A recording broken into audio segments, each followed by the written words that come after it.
Uma palavra de Deus para o seu coração hoje. Vamos abrir nossas Bíblias lá em... Quero que você abra a sua Bíblia. Você vai deixar a sua Bíblia aberta em 2 Samuel. Aliás, em 1 Samuel, capítulo 17. 1 Samuel, capítulo de número 17. Eu quero falar com você sobre esse tema, que é o tema do dia. Final de semana, todo mundo falando da morte de Jesus, da ressurreição de Jesus e a Páscoa. E eu gostaria de falar com você sobre esse tema.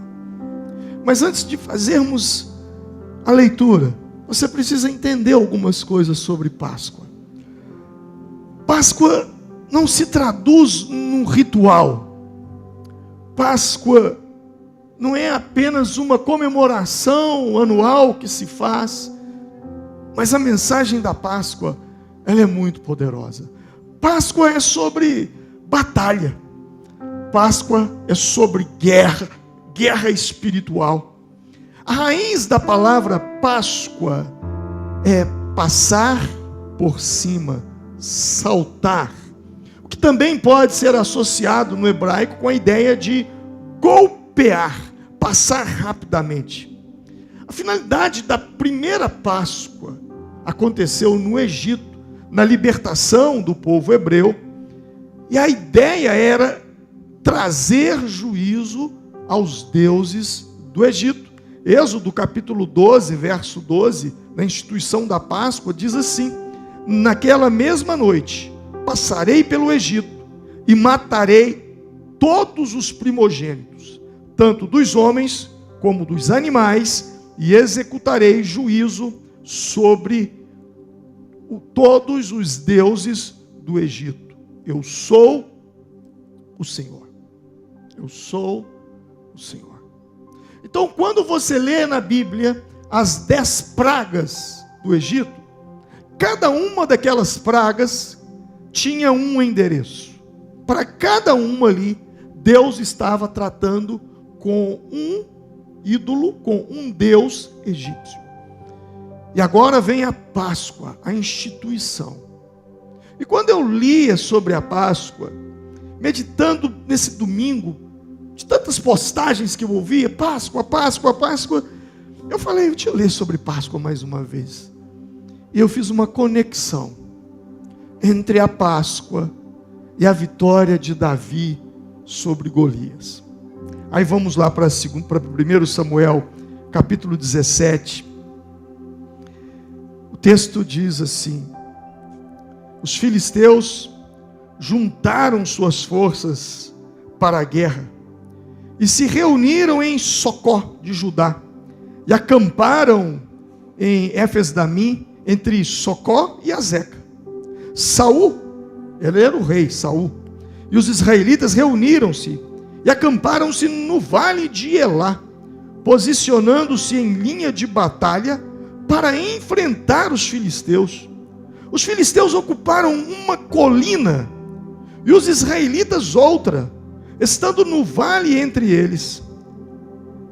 Um guerreiro chamado Golias, que era de Gate, veio do acampamento filisteu.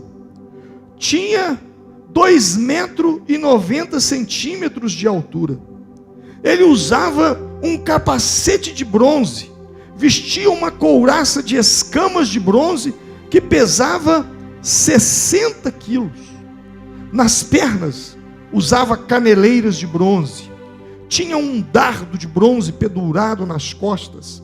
A haste de sua lança era parecida com uma lançadeira de tecelão, e sua ponta de ferro pesava 7,2 quilos.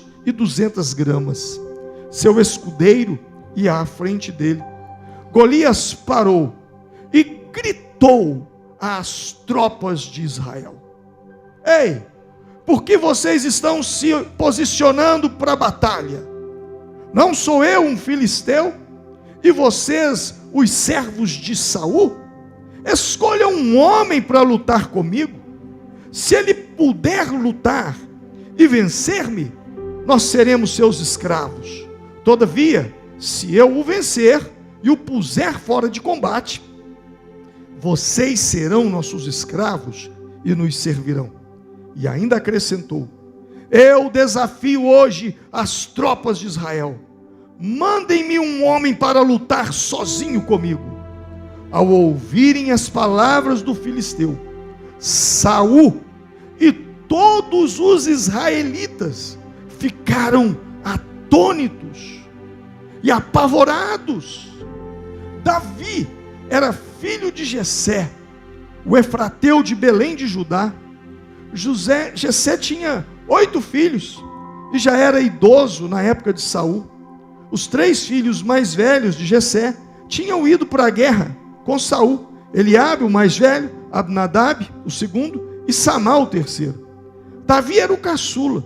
Os 3 mais velhos seguiram Saul, mas Davi ia ao acampamento e voltava para apacentar as ovelhas de seu pai em Belém. Durante 40 dias, o filisteu aproximou-se de manhã e de tarde e tomou posição. Versículo 24.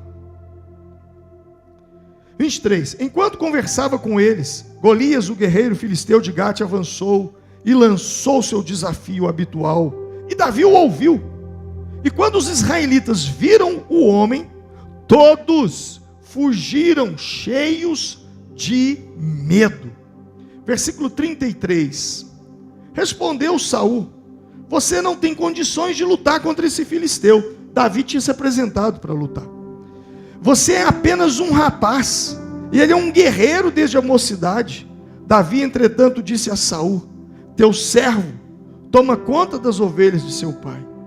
Quando aparece um leão ou um urso e levam a ovelha do rebanho, eu vou atrás dele, dou-lhe golpes e livro a ovelha da sua boca.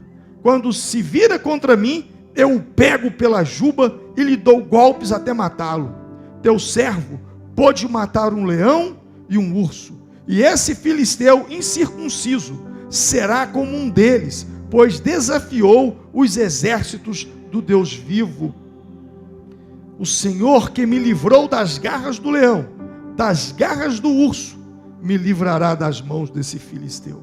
Diante disso, Saul disse a Davi: vá, e que o Senhor seja com você. Versículo 39. Davi prendeu sua espada sobre a sua túnica e tentou andar, pois não estava acostumado com aquilo.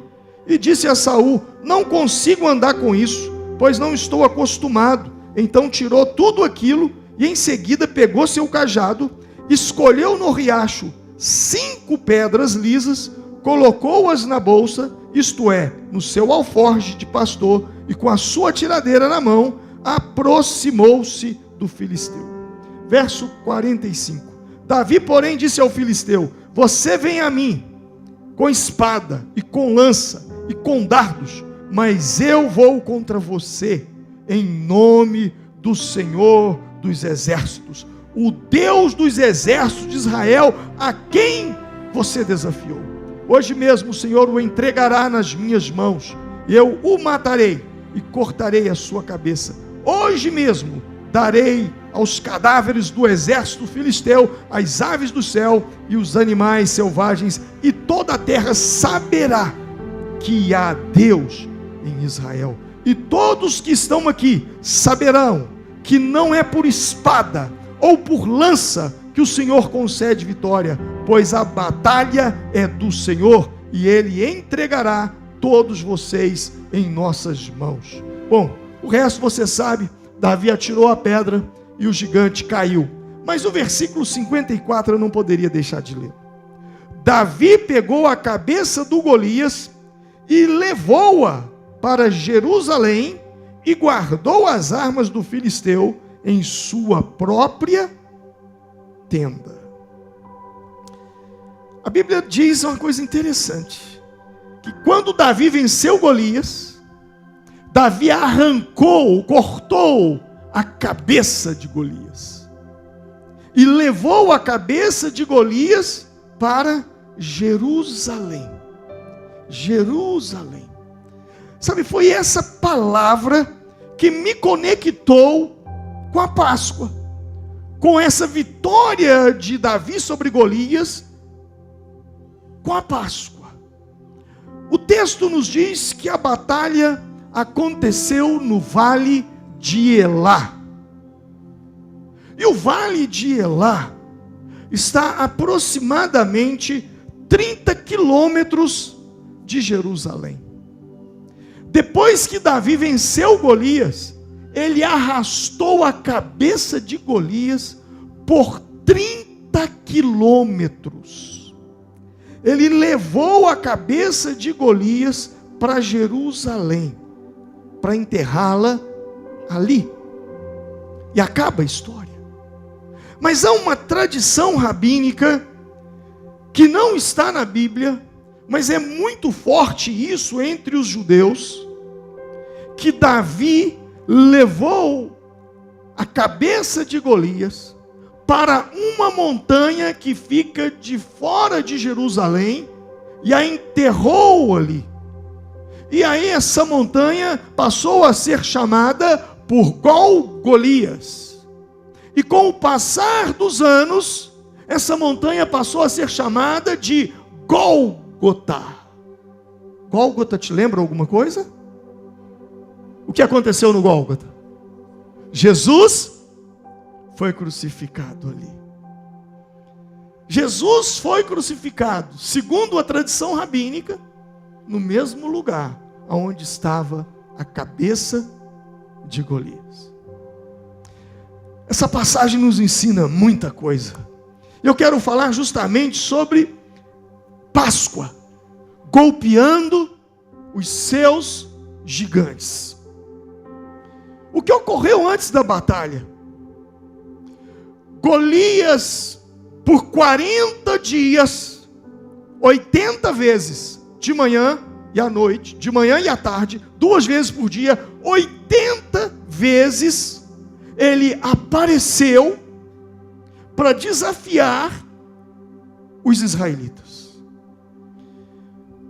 Muitos dos nossos medos são baseados naquilo que nós escolhemos colocar diante dos nossos olhos e permitir que entre em nossos ouvidos.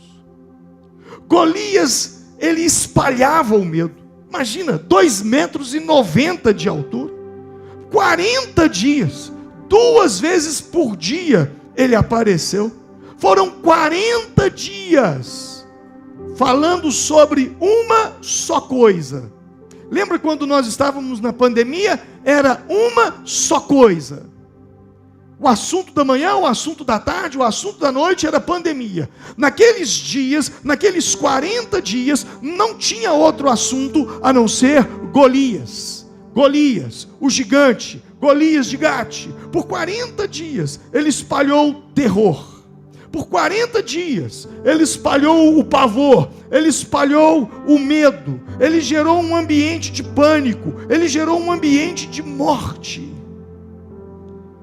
Mas o que me assusta ao ler esse texto e que se aplica em nós, é que o maior adversário, até a luta acontecer, não era Golias, mas era o medo que ele impunha.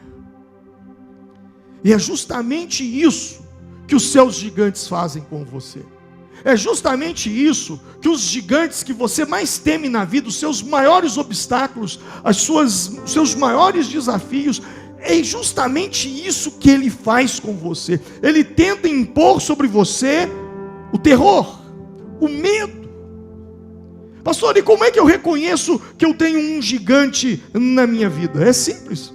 Aquilo que enche o ambiente aonde você está, aquilo que ocupa os seus pensamentos, aquilo que domina as conversas que você tem, carregando ali assim, de medo, de pânico, de ansiedade, de preocupação, o seu ambiente. Era justamente essa a estratégia de Golias. Nunca, absolutamente nunca fale daquilo que você quer que morra, daquilo que você quer que acabe. Além da aparição de Golias, o povo só falava daquilo. Talvez muitos dos seus problemas estão muito fortes, não porque eles são fortes, porque você fala tanto deles, que você os fortalece.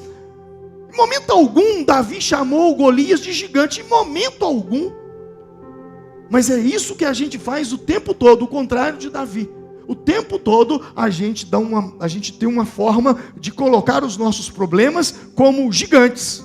É simples. Observe quando alguém vem falar para você: olha, eu estou passando por um problema, eu estou passando por uma situação. Imediatamente você fala: quem dera que o meu problema fosse esse seu probleminha aí. O meu é muito maior. Não é assim que a gente faz? As pessoas vêm falar com a gente e a gente diz: não, isso aí não é nada, comparando-se com o meu. Nós temos essa mania de pegar os nossos problemas e agigantá-los. Se você quer que aquilo acabe, se você quer que aquilo desapareça, então pare de falar. Porque quanto mais você fala, mais forte aquilo se torna contra você e dentro de você. Davi só tinha um foco: Deus. Deus. Tudo aquilo que nós falamos cresce. Tudo aquilo que nós falamos se fortalece. Por isso eu digo: quer que alguma coisa morra? Pare de falar. Vai desaparecer quando você parar de falar. Davi falou 2 vezes nesse texto. 2 vezes sobre Golias. 2. E ele falou 9 vezes sobre Deus. Ele vai mencionar Deus 9 vezes. Deus, o Senhor dos Exércitos. Ele vai mencionar Deus 9 vezes. Mas Golias, ele mencionou apenas 2 vezes. O que eu te pergunto é: em suas conversas, você fala mais dos seus problemas, do que os seus problemas podem te acontecer, podem te fazer, ou você fala mais do que Deus pode fazer com os seus problemas? Davi não falou do que Golias podia fazer, mas Davi falou do que Deus podia fazer com Golias. Está na hora da gente mudar o nosso discurso. Está na hora de nós mudarmos as nossas narrativas. Ao invés de ficarmos falando que o problema é muito grande, que o problema é grande demais, que aquilo é absurdo, que agora nós estamos perdidos, que não tem mais jeito, é hora de falarmos: Deus vai fazer um grande milagre. Porque para resolver isso, vai ser um grande milagre. Para mim, essa guerra era a guerra do foco. Davi, ele via o que os outros não viam. E Davi se recusou a ver o que os outros viam. Mas o que Davi viu? Davi viu a recompensa. Havia uma recompensa. Quem vencer o Golias vai ter sua casa isenta de impostos e ainda vai se casar com a filha do rei, vai se tornar príncipe. Davi falou: eu não estou acreditando. Eu, mineiro. Davi era mineiro. Ele foi levar queijo para os irmãos. Ele foi levar queijo. Eu, levando queijo. Quantos irmãos vendedores de queijo tem aqui na igreja aqui, hein? Ó, tem vendedor, tem vários Davis aí, ó. É derrubando Golias, hein? Davi foi levar queijo. E de repente, ao levar queijo, ele encontra a maior oportunidade da vida dele. Ele fala: pronto, agora, se eu lutar e ganhar, é isso que vai acontecer. Eu não vou pagar impostos. Meus pais não pagarão mais impostos. E ainda vou me casar com a filha do rei, vou me tornar príncipe em Israel. Não estou acreditando. Parece ser demais. Gente, mas é justamente dessa forma que acontece na nossa vida. Davi tinha um problemão chamado Golias, mas ele olhou para o problema e viu a solução da vida dele. Muitos de nós estamos olhando para o nosso problema e dizendo: é a nossa morte, é o nosso fim, é a nossa derrota. Davi olhou para o problema e disse: é a oportunidade que eu tenho de crescer na vida, é a oportunidade que eu tenho de romper na vida. Por isso que eu digo, para mim, essa guerra é a guerra do foco. E era tanto a guerra do foco que Davi guardou a sua mente, porque ele estava no meio de um monte de gente que só falava de Golias, de Golias, de Golias. O cara tem 2,90 m de altura, a lança do cara pesa 60 quilos, a ponta pesa não sei quantos quilos, a ponta da lança. Ele estava ouvindo aquilo o tempo todo, mas ele guarda a sua mente. E o que ele faz? Ele chega para Saul, e Saul diz: olha, você não tem condições de lutar.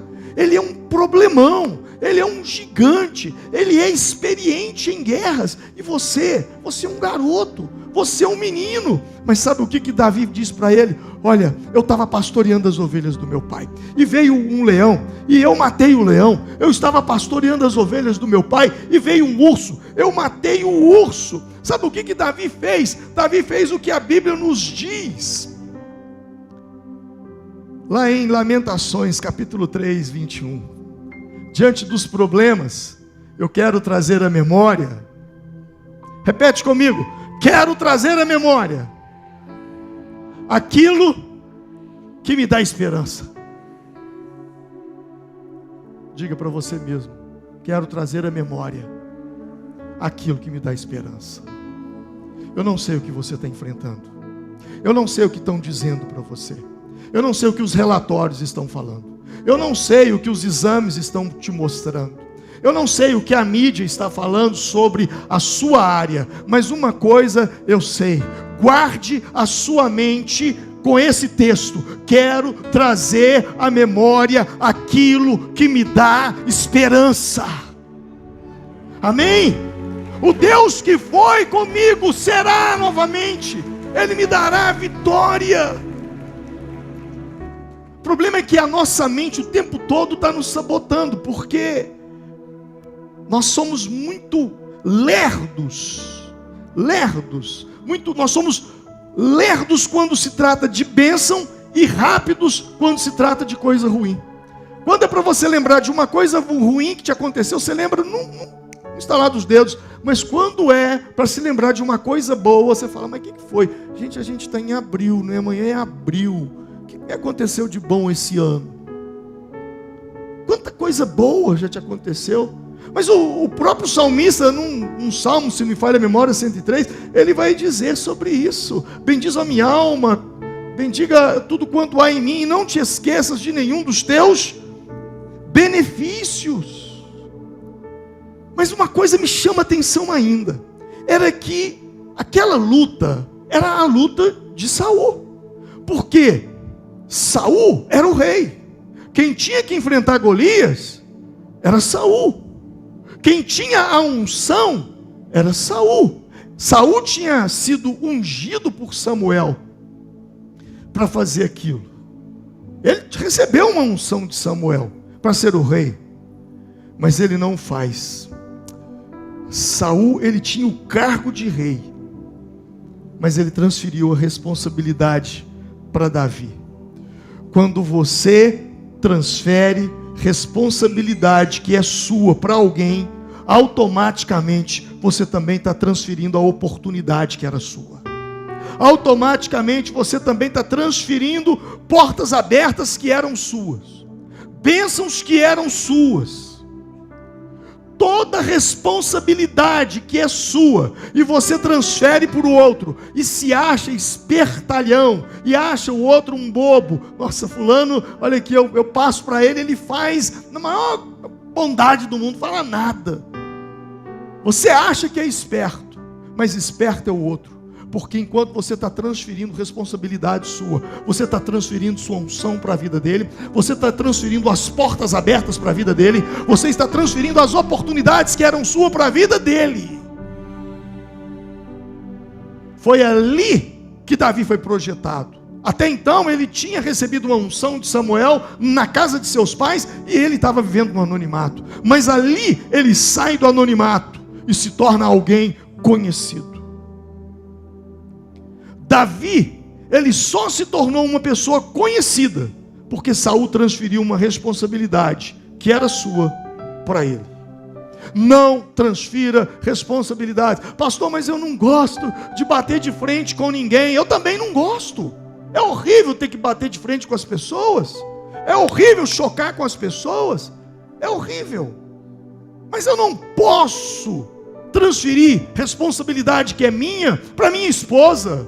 Tem muitos maridos fazendo isso. Ao invés de assumir o papel de homem de casa, do sacerdote do lar, ele se esconde atrás da esposa. Não, meu bem, vai lá e resolve isso. Vai lá e resolve aquilo. Não, você tem mais jeito. Bom, se tem mais jeito, tudo bem, mas no fundo esse tem mais jeito, na verdade, é medo de enfrentar. É medo de botar a cara a tapa. É medo de estar ali. Se por um lado, Saul perdeu porque transferiu, e eu digo que você não tem que ter medo, você não pode transferir, assuma suas responsabilidades. Se por um lado eu digo isso, por outro lado eu também te coloco um freio e digo, não entre em guerra que não tem recompensa. Então já que é assim, eu vou sair brigando com todo mundo, eu vou comprar briga com todo mundo, eu vou bater de frente com todo mundo, tá, e aí o que você ganha? Porque Davi tinha um prêmio, sim ou não? Se vencesse aquela guerra, teria a casa isenta dos pais, de impostos, e seria príncipe. Tem muita gente lutando guerra que não te leva a lugar nenhum. Não, outro dia eu estava assistindo televisão, vendo torcedores de Atlético e Cruzeiro, um matando o outro. Que guerra é essa? Faz sentido? Que guerra é essa? O que esse cara que matou ganhou? Cadeia. Quantas guerras às vezes nós entramos nelas, que não tem nenhuma recompensa, que não nos leva a nada, que não melhora em nada a nossa vida. A gente só perde, só perde. Então está na hora de você rever suas guerras. Está na hora de você parar, olhar e falar, gente, eu estou entrando numa briga tão boba com o meu filho, estou entrando numa briga tão boba com a minha esposa, com o meu marido, lá no meu local de trabalho, isso vai me levar a quê? Ao simples fato de depois você poder dizer, ei, eu tenho razão. Há um tempo atrás saiu-se um jargão que dizia assim, ou você escolhe ter razão ou ser feliz. Então tem algumas guerras que não vale a pena, porque Deus não está nelas. Essa guerra era uma guerra de Deus. Lá na frente Davi vai dizer sobre as batalhas do Senhor. Mas o que me chama a atenção aqui é que quando ele tem essa conversa com Saul, Saul fala assim, olha, eu vou te transferir minha armadura. Já que você vai para a guerra, então toma aqui, toma o meu capacete, toma a couraça que eu tenho aqui no peito, toma minhas botas, toma o meu escudo, toma o meu pajem de arma, toma minhas flechas, toma minhas lanças. E eu fico imaginando o Davi, ele ficou igual um robô, ele tentando andar com aquelas coisas. Aí ele falou, não dá, tira isso daí, tira tudo. Eu vou lutar apenas com uma funda. Para nós aqui seria o estilingue. Ele pega a funda que lança pedra e leva apenas 5 pedras e vai para a batalha. Ele não quis lutar com aquela armadura, porque aquela armadura o impedia de andar. Davi tirou tudo. A minha pergunta é, o que está impedindo você de romper? Qual é o peso que você tem? Porque o peso que nós temos muitas vezes, ou sempre, não é o peso de Deus. Jesus disse em Mateus 11, 28, vinde a mim, vós todos que estáis cansados, sobrecarregados, oprimidos, e eu vos aliviarei, tomai sobre vós o meu peso, o meu fardo, que é leve. Talvez você está carregando um peso que não é para carregar. Talvez você está carregando um peso que não é de Deus para a sua vida. E esse peso está te impedindo de andar com Deus. O que agrada você, mas não agrada a Deus? Qual é o ponto de desacordo entre você e Deus? A armadura não deu para Davi. Amós capítulo 3 vai nos dizer, 2 pessoas andarão juntas, se não estiverem de acordo. O que você não deveria estar carregando sobre si, que você está carregando? Na Páscoa, quando os judeus saíram do Egito, eles não levaram peso algum. Eles levaram apenas a roupa do corpo. Não dava para carregar coisa pesada. era apenas o básico para a sobrevivência. Há coisas muito pesadas para carregar, e você precisa se ver livre disso, se ver leve. Nessa caminhada, você precisa ir leve. E a minha pergunta é: o que você precisa deixar para trás? O que você está carregando na sua vida que está pesado? O quê? E não se assuste, seu maior peso está na sua cabeça. Talvez você não aguenta mais porque você está carregando esse peso, esse fardo de tantos pensamentos acelerados que te impedem de dormir, que te impedem de raciocinar, que te impedem de ter lucidez nos pensamentos, de planejar, de projetar, de organizar, de ter palavras sadias nos seus diálogos, nas suas conversas. Seu maior peso talvez esteja com certeza na sua cabeça. E Páscoa é justamente isso, é mudar sua maneira de pensar. Páscoa é sair de uma escravidão, mas uma escravidão na mente, a mentalidade escrava que aquele povo tinha. Em quarto lugar, eu poderia te falar sobre a motivação certa. Qual foi a razão, a motivação de Davi se oferecer para aquela luta? Davi lutou com uma motivação. E olha o que o texto diz em 1 Samuel capítulo 17, versos 46. E toda a terra saberá que há um Deus em Israel. Todos os que estão aqui, novamente ele usa o verbo saber, saberão que não é por espada ou por lança que o Senhor concede a vitória, pois a batalha é do... Está vendo que tem guerra que não é do Senhor? E ele sabia a guerra que ele estava se metendo, que não era uma guerra dele, era uma guerra de Deus. E quando ele entrou nessa guerra, ele tinha uma motivação. A motivação é: vou entrar nessa guerra para que toda a terra saiba que há Deus em Israel. E logo depois ele diz: e todos aqui saberão que não é espada, que não é lança que concede vitória. Não são seus diplomas, não são sua sabedoria, não é a sua inteligência, não é a sua força de vontade. Não é sobre isso. Não é sobre isso. É sobre o Senhor que dá a vitória. É sobre o Senhor que abre portas para você. É sobre o Senhor que te dá sabedoria, que faz com que as coisas aconteçam com você. A motivação de Davi é a chance de Deus se mostrar. É a chance de Deus se mostrar. O que aconteceria com você se você visse seu gigante da mesma forma? Como seria a sua vida se você olhasse para os problemas que você tem te esperando amanhã e dissesse para eles: é a chance de Deus se mostrar, é a chance de Deus aparecer, porque todo mundo vai olhar e vai dizer: foi Deus. Deus é com você, Deus é contigo. Foi isso que motivou Davi a entrar naquela batalha, naquela guerra. Havia uma crise, e crises são oportunidades para nós vivermos milagres. Veja sua luta não como sua luta, veja sua luta como a luta de Deus, como a batalha de Deus por você, e então se cumprirá na sua vida, porque do Senhor é a guerra, e Ele vos entregará na nossa mão.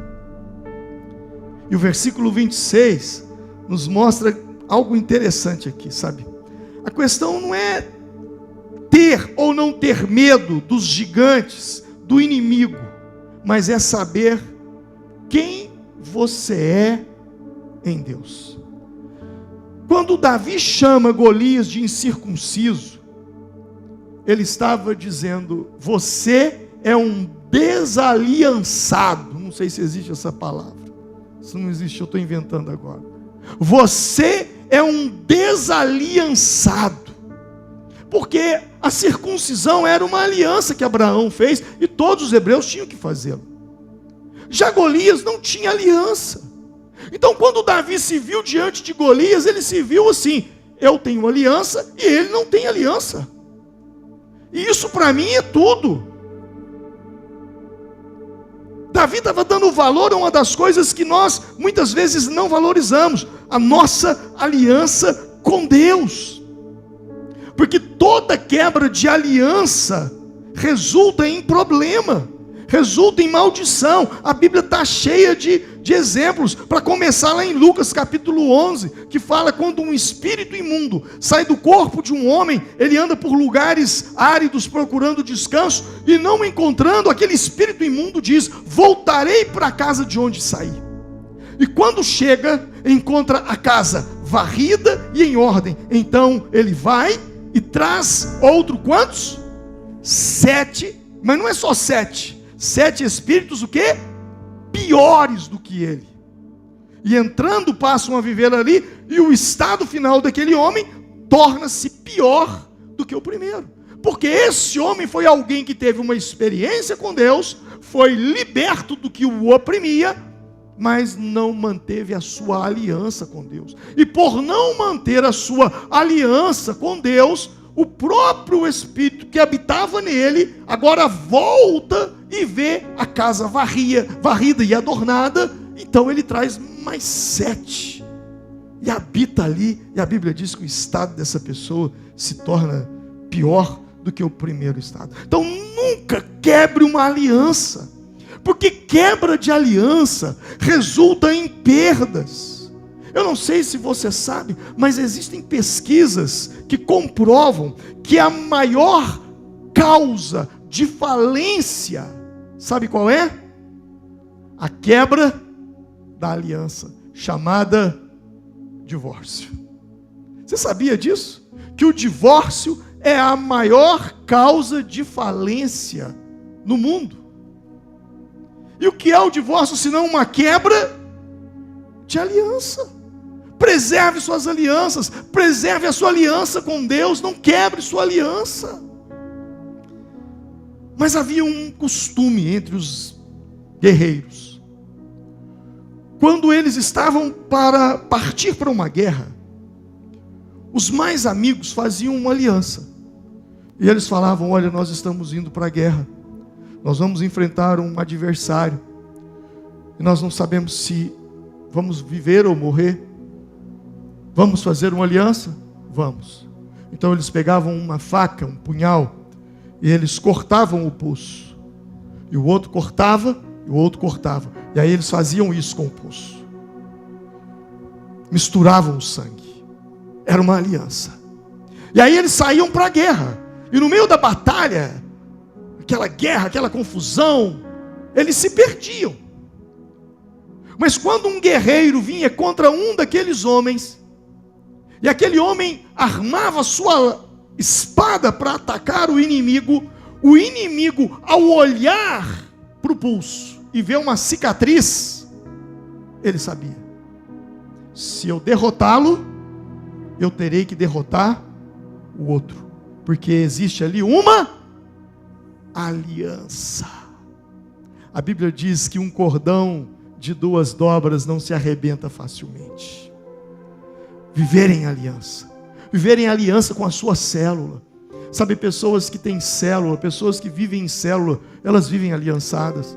É muito bacana estar aqui hoje, num domingo como esse, pregando, a igreja lotada, a galeria lotada, aqui embaixo lotado. Mas amanhã você vai embora. Aliás, hoje você vai embora.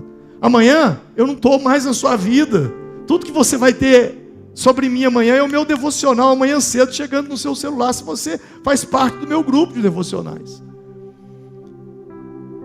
Mas se você participa de uma célula, ou amanhã, ou terça-feira, você vai chegar na célula, e você vai ter a oportunidade de sentar, porque aqui você não está tendo a oportunidade de falar, você só está me ouvindo, mas lá você vai ter a oportunidade de falar, você vai ter a oportunidade de abrir o seu coração, e dizer: olha, eu estou passando por um problema, eu estou passando por uma situação difícil.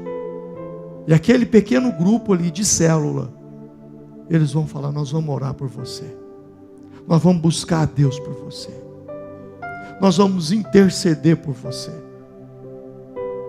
Eu vejo líderes fazendo: nós vamos jejuar por você. Quem está entendendo? Essa é a força de uma igreja em célula. Não é uma igreja que ajunta uma multidão no domingo à noite, num culto, numa celebração, e vai todo mundo embora. Não. E muitas das células, a maioria delas tem um grupo de WhatsApp. E ali as pessoas falam: olha, eu estou passando por um problema agora. E os outros: não, vamos te ajudar, vamos orar. Sabe, isso é igreja. E célula não é uma invenção minha, não é uma invenção da Vale. Está na Bíblia, está lá em Atos dos Apóstolos. A igreja primitiva crescia e se fortalecia porque as pessoas viviam em pequenos grupos. Então você estar aliançado é extremamente importante. E Jesus, ele te cobre com o sangue. Assim como aqueles guerreiros, eles tinham cicatrizes no pulso porque misturavam o sangue. Jesus disse em Mateus 26, 28, porque isso é o meu sangue, o sangue do Novo Testamento, que é derramado por muitos para remissão de pecados. Ei, você não tem um sangue de um amigo que corre aí, que está misturado com o seu, ou que está no seu pulso, não. Não, você não tem a cicatriz no pulso, mas eu tenho as cicatrizes nas minhas mãos, porque eu morri por você, eu derramei o meu sangue por você. Você não está sozinho nessa batalha, você não está sozinho nessa guerra. Eu estou com você todos os dias, até a consumação dos séculos. Senhor, nós te louvamos por isso. Glória a Deus. Davi está de frente de Golias. Golias tem um escudo, tem uma espada, tem uma lança. E Davi tem uma funda. E o que me chama a atenção é que ele levou 5 pedras. Quando você lê 2 Samuel, capítulo 21, 15, 22, 1 Crônicas, 21 a 8, você vai perceber que Golias tinha mais 4 parentes. Um se chamava Isbebenob, Rafá, Safá e Elanhã. Tinha mais 4 gigantes. Davi não levou 5 pedras à toa. Ele disse: uma para Golias. Se os outros 4 parentes dele aparecer, também vai tomar cada um. Ele leva 5 pedras do ribeiro. Mas eu também posso dar um outro significado nisso. Talvez ele levou só para o Golias mesmo. E na mente dele era: se a primeira falhar, eu jogo a segunda. Se a segunda falhar, eu jogo a terceira. Eu jogo a quarta, eu jogo a quinta. Ou seja, levar mais de uma pedra também pode significar: se não cair na primeira, cai na segunda. Se não cair na segunda, cai na terceira. Se não cair na terceira, cai na quarta. Se não cair na quarta, cai na quinta. Em outras palavras, talvez uma oração não seja o suficiente. Talvez uma conversa não resolva. Talvez um dia, um mês de decisões não seja o suficiente. Talvez você seja até mesmo derrubado 1 ou 2 vezes. Mas não desista. Continue a carregar as pedras. Continue a balançar a funda. Continue a lançar as pedras. Elias, ele orou 7 vezes no Carmelo, para que Deus mandasse fogo. Jesus, no Getsemane, 3 vezes. E Paulo, por 3 vezes ele orou em 2 Coríntios e diz: Deus falou para ele: minha graça te basta.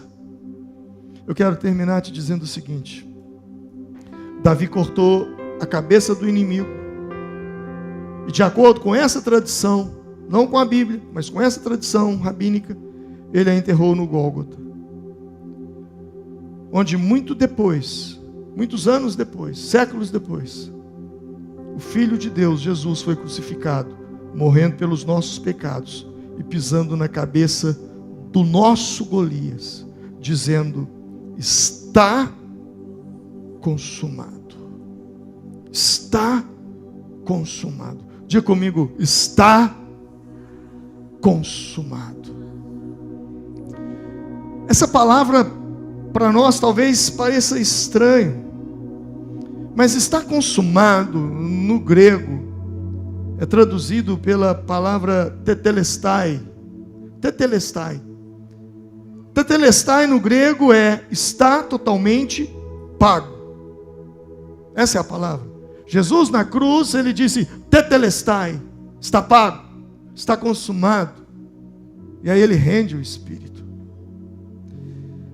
No primeiro século, quando um homem cometia um crime, o crime deste homem era registrado em um papiro.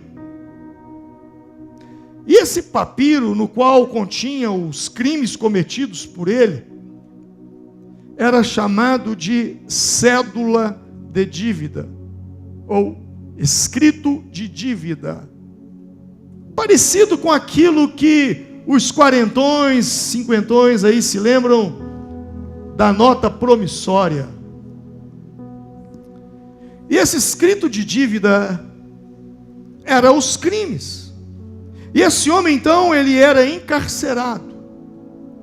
E lá no cárcere, eles pegavam a acusação, o escrito de dívida, contendo os crimes por ele cometido, ou o crime por ele cometido, e pregava de fora da sua cela.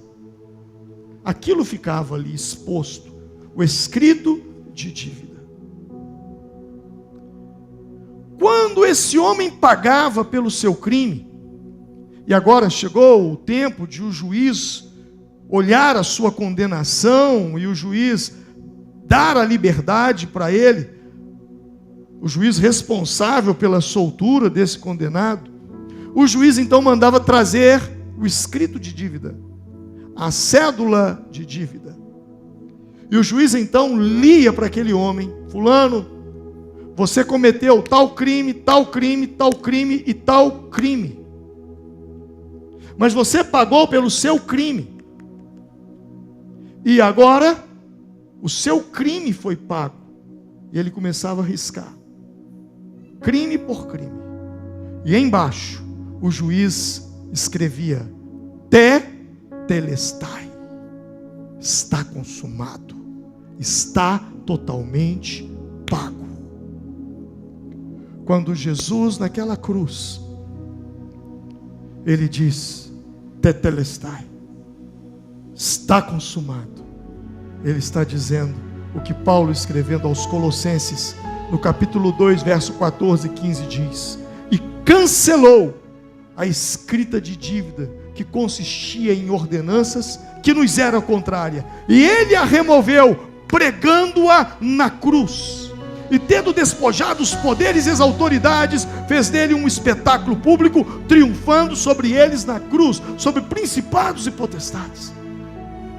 Quando Jesus morreu naquela cruz e disse tetelestai, é como se ele tirasse a nota promissória dos meus pecados, dos seus pecados, que estão nas mãos de Satanás, que te acusa de dia e de noite. É como se Jesus tomasse das mãos dele e rasgasse e pregasse os pedacinhos na cruz e dissesse: o meu filho, a minha filha, não te deve mais nada, está consumado.